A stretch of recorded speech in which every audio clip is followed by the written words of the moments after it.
Good afternoon, everyone. My name is Gaurav Sharma, and I'll be giving a quick introduction to Genesys and the LiDAR services and other mapping-related activities that Genesys performs across our various verticals. Given the topic of this discussion is to understand where all LiDAR can be used as a holistic survey technology, so I'll be running through my presentation fairly quickly, but I'll be running through the videos in a bit of more detail because there are good stories associated with different projects that we have done across the country and worldwide. And so I'm hoping that you will be sufficiently informed about the various uses of LiDAR across various verticals. So Genesys as an organization caters to the entire spectrum of geospatial technologies. Our primary focus is on data acquisition. We are as a company defined by the details in which we collect our data, and then we process it and create deliverables which are specific to clients' requirements. Especially complex topographic projects is something that we really look in a very detailed manner, and then we also try and use various partnerships that we have with various organizations to bring in their expertise and their consultancy to execute the projects that we take up. This is a very typical slide. I'm sure everyone must have seen a slide like this from every GIS company. We have done projects worldwide. There are a lot of firsts that Genesys has done in India as well as abroad. In India, we have the largest fleet of mobile mapping LiDAR systems. We have 11 LiDAR mobile units which can be deployed pan-India. And we have about 2 terrestrial laser scanners and a host of total station and DGPS as supplementary technologies for survey work.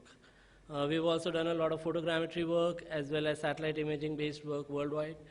And in India, we have also done about 54 cities of 360-degree panoramic data collection, which can be found on vonobo.com.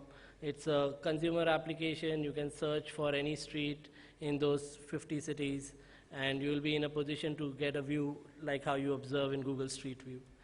We've basically been rated as Forbes Asia 200 Best Under a Billion Company in 2011, and we've worked with almost all the major people associated with the geospatial industry in India and worldwide. These are some of our clients with whom we have worked on our LiDAR projects. It ranges from metro rail to suburban Mumbai railways to dam hydropower related projects, road deformation surveys, and so on and so forth. I'll go through them in a brief manner through my presentation and in a detailed manner in my video demonstration. Genesys started off primarily as a navigation company, and we've worked with the likes of Apple, Pioneer, and Navtec. And this is typically the focus of the presentation that we have. We are basically into terrestrial imaging, where you have LiDAR point cloud data, 360-degree panoramic imaging, and then a host of solutions that we have developed integrating both these technologies together.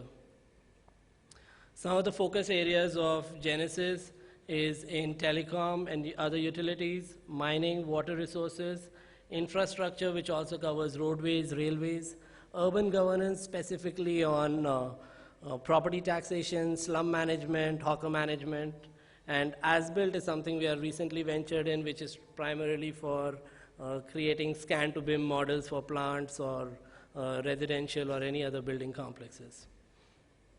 These are some of the business verticals which have been kind of described in detail, but I'll run through them in my video demonstration better. So the way we see it is that India as a country needs GIS and geospatial technologies at its core to implement its Digital India strategy as well as smart city programs and so on and so forth.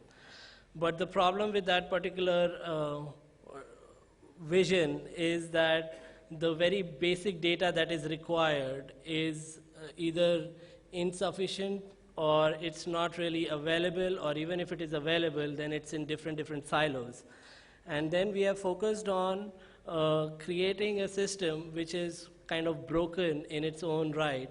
And Genesys wishes that we are in a position to bring all the data together in a common platform which allows you to run various municipal functions.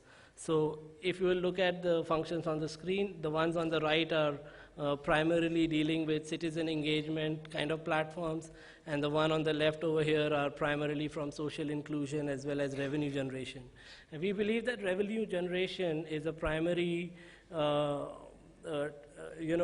that should be the primary focus of the government, to generate funds efficiently so that it can reinvest back in the cities to develop it better.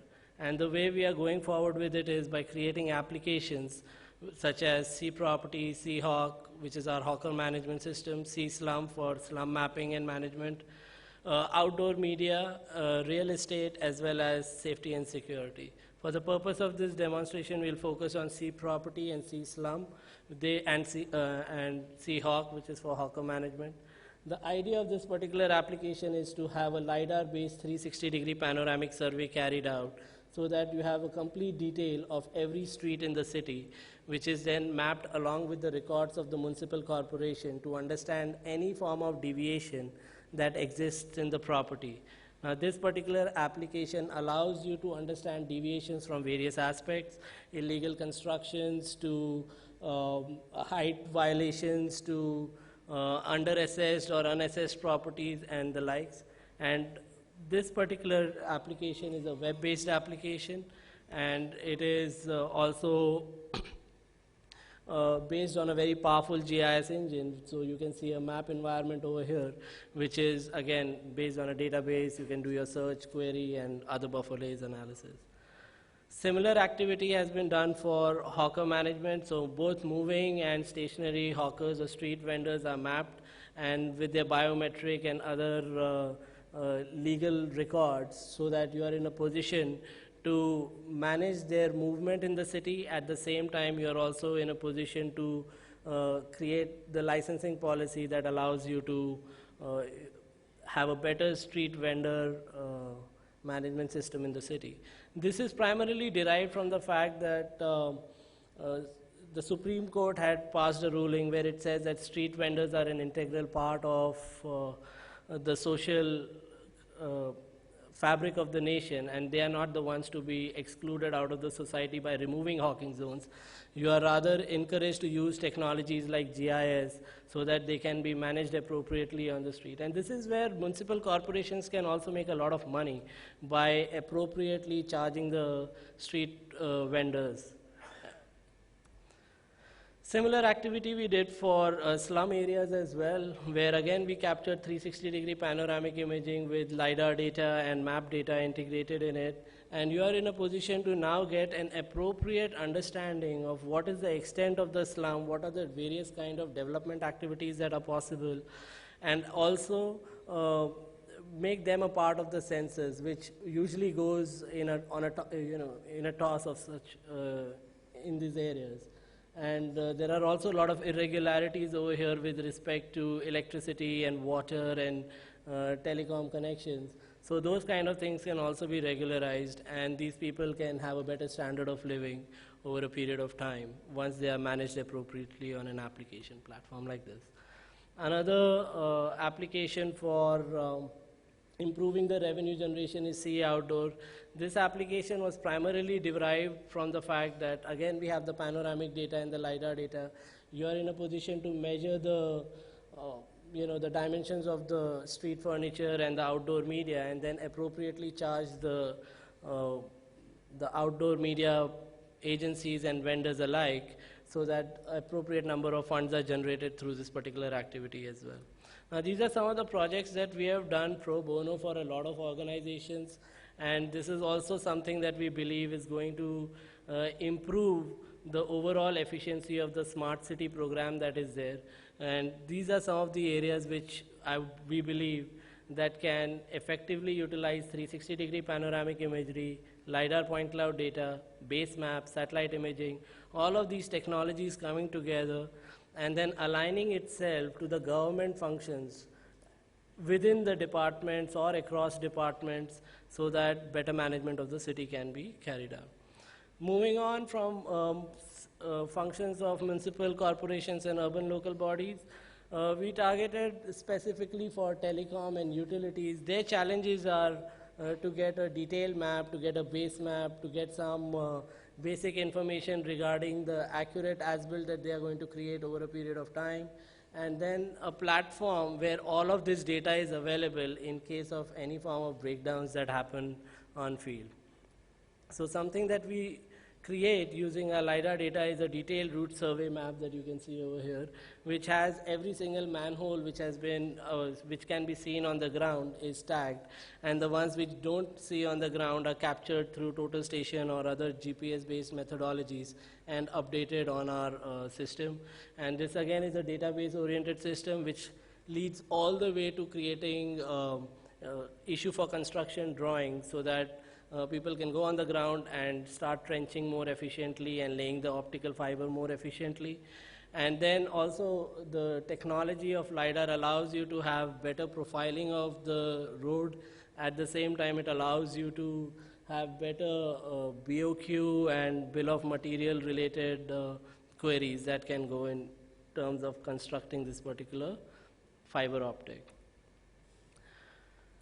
Some of the other utilities that we focused on was water pipelines as well as gas pipelines. And with this particular section of presentation, what I would like to do is show videos and then take you through the entire infrastructure on that particular demo as well. So this is a typical LiDAR data that we collect using, this one has been collected using a terrestrial laser scanner. This one was a Regal VZ1000 that we've used. We set up a proper DGPS control in the particular area over here, and then we are in a position to map this entire location. So this was about 2.2 square kilometers of Dasve town, Lavasa, which we had mapped. And then we were in a position to create the surface map and contour maps and other deliverables that they required, which primarily translated into creating something like this, which basically is over here. You will notice that we are zooming onto the Lavasa region with the satellite imagery draped onto our DEM. The DEM used over here is about 5 meters interval. And you are also in a position to model all the buildings with their respective heights as it is mentioned through the point cloud data and through the GIS survey that we carry out. All the features that are visible on the ground are captured, your transmission lines to your street lighting to building footprints, everything that you see on the ground is captured. Now this particular data then allows you to do a lot of planning activities, your flood inundation modeling, your slope analysis, road construction activities, expansion of road width from 2-lane to 4-lane and so on and so forth. We've also successfully managed to capture the utility information in the particular region and modeled it within this particular application as well. If you will notice over here, there you go. So we'll zoom into the road network over here and then it will go underground, and then you will be able to see the utility network that is below the ground, below the surface over here. So these are all the utilities which are there: water pipelines, sewage lines, stormwater drainage, your OFC cable and so on and so forth. Now this data was pretty extensive in terms of going on the field and collecting all that information. But the result of it is that you are in a position to manage your cities much more appropriately and then also create other information layers which are required. This particular video demonstration is for roads and highways. As I mentioned earlier, we primarily focus on complex topographies. So this is Honister Pass, a little ahead of Badrinath, where the temperatures and the working conditions are limited to say 4 hours a day, to so to speak. And we scan this entire area in about 4 hours time, about 2.5-3 linear kilometers of this particular area. And then we brought this particular data with the surface model and contours into our application MX Roads. And then we were in a position to create the cut fill analysis, road alignment, and this is like a very basic road animation on the given alignment that has been created. So without even visiting the space, the engineer is in a position to visualize the entire data set on his desktop with all the features available to him at his disposal, and then be in a position to capture data and then plan and build the road appropriately. This particular data set that you see over here is for Mumbai Suburban Railway. This particular data was captured in night, so which is why you won't see any color on this point cloud data. This was done using our JEDI HD van. It's out for display. If anyone is interested, you can come and see, and we'll showcase you the equipment that we use. This is a single scan on the track that you see over here. It's a fairly very high detailed scan that we have captured, which we have translated into a classified map, which I will show you. So you are in a position to classify the point cloud data. So you are over here looking at the platform, the overhang, the OHLEs, the track, all the information, the encroachment boundaries for the ROW boundary of this particular railway corridor. So everything can be mapped, and it's all available in 3D. So now the purpose of this particular exercise was the Mumbai Suburban Railway, around 3,000 people die every year on the tracks, either by hitting one of these signals or lamp or posts or one of these forks or anything of that sort. And then there are also a lot of encroachment along the tracks over here, through which people generally end up losing life. The idea of the chief engineer over here was to understand what is the infringement of the moving train along the track, which is going to hit the features that are there on the within the kinematic profile of the train. Another reason why we did this particular activity was that there is a lot of flooding that happens on Mumbai suburban railways. So the areas where they can raise the track or lower the track, those are the kind of activities. So these are the kind of features which hit the train when you're moving. And so lowering and raising of the track and other activities were also planned. This entire data was collected in about 4 hours time, about 40 kilometers of data. And you were also, this data was then processed in about a week's time, and all the infringement analysis and everything was done dynamically in front of the engineer, changing various variables of the kinematic profiles.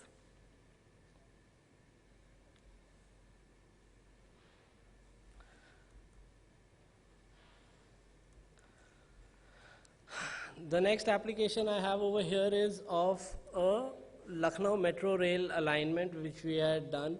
This is again our JEDI HD equipment which has captured the street of Lucknow over here, along which a proposed metro rail is planned. And you are in a position to identify every single utility, every single feature that is there on the ground. We then were in a position to simulate the cross-section of the metro rail that is going to be constructed along the alignment of the train. So you are in a position to find out what are the features that are going to be directly affected by construction of this particular activity. And all this is happening before even the DPR stage is reached. So you are in a position to understand whether a tree over there will be uprooted and planted somewhere else, or you'll just have to cut the branches of the tree, or you will have to move a feature, or you will have to dismantle it and reduce the size of it. We also created the metro rail station over here to visualize how close it will be to the nearby buildings in that particular area and whether it is going to be safe or not. And once you see over here, you have the alignment of the pylons over here, which has been pre-decided by the authorities. You can visualize all the utilities that are getting affected. This is a fairly dense area to be working in during the daytime because it's a very populated street. So you will need a lot of traffic management related activities as well. So you have the complete distance information and other measurements available. So you can plan your traffic mobilization through barricades, or where to keep your material, or where to keep your equipment, so that at the time of construction there is a least amount of hindrance to the general public. So these are some of the things that we do purely from LiDAR data itself. There is no real mapping activity that is being carried out. We have just captured the LiDAR data, positioned it exactly where it is on the ground, and then you are able to infer a whole lot of information that are required by the DPR engineers and otherwise to create a project report. This one was a very tedious activity that we carried out. This was for SJVNL, Satluj Jal Vidyut Nigam Limited. The idea was to understand the geology of the rocks at the tunnel grade and also the area where the dam is going to be constructed. It needed to be mapped in 3D so that you know what is the catchment area, how many villages will get submerged, and so on and so forth. So this is the Satluj village over here. And the red line that you will see in the background a little ahead, this one over here is the tunnel grade where the river from the Satluj river is going to, water from the Satluj river is going to be transferred down to the lower elevations where the turbines will move and the hydropower plant will take function. Now this entire area was 47 kilometers long, and it took about 3 months to, about 2.5 months to scan this entire area in as much detail as possible to create contour maps which are of 1 meter contour interval. And then superimpose the geological data on this so that you are in a position to then understand what will be the geology at the tunnel grade of this particular site. Now, another important thing while we were working on this particular project was there is a requirement of creating a road also over here in this particular area. As you can see, there are these cart roads that you can see over here. And by default, we were in a position to have a data not only for the hydropower project, now we have a data which can be reused by the state authority or otherwise to plan or create a model for their roads or any other tunnel activities or any other infrastructure that they want to construct over here. That is one of the important things that we believe LiDAR data has to offer to many of our clients. And this is where I was mentioning earlier that a lot of people are collecting a lot of information and a lot of data, but it's not coming in together for the governments to work together and ensure that they can use the same data again to prepare or use it for a different project. This is one of the most densest point cloud data you will notice, and this is decimated, like, you know, we have reduced the size of this particular data as well. This was collected using two equipments, a 4-kilometer range Regal equipment and a 1,000-meter range Regal equipment. Again, a complete geodetic network was set up across the project site so that the elevation and the Z values are as desired by the client.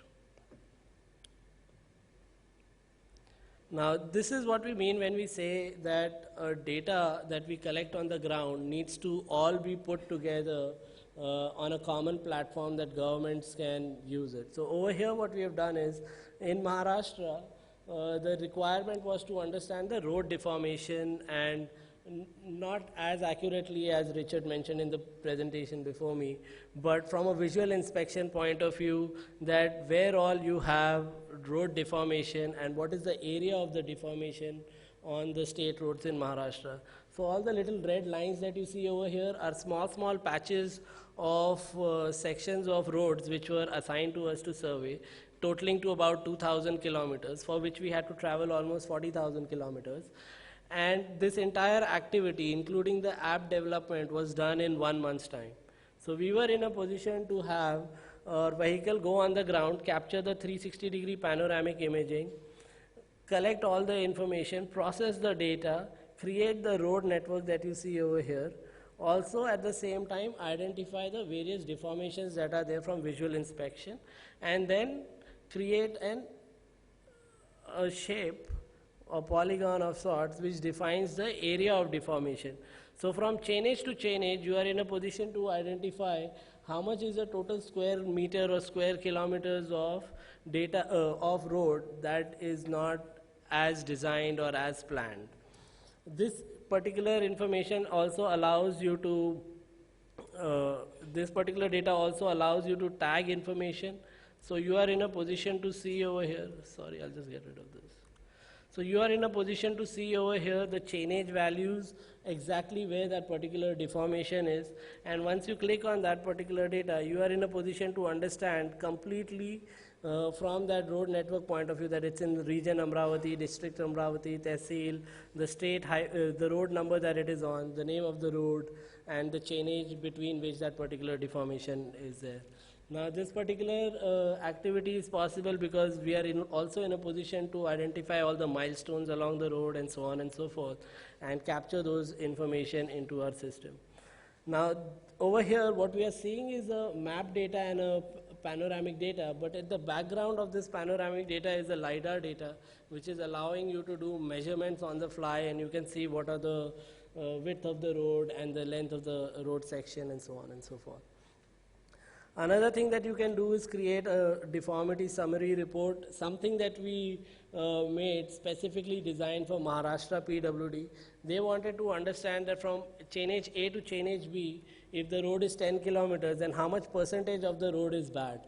So if they know how much percentage of the road is bad in that region, then they are in a position to ask for funds from the government and then do the repair work more efficiently.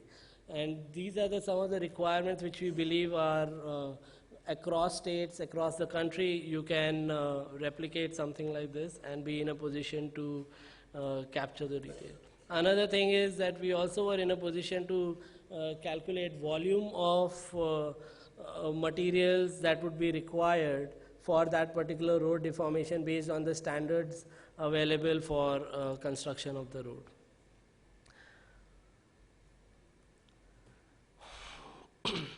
As I was mentioning earlier, we have captured LiDAR data for a lot of municipal functions as well in my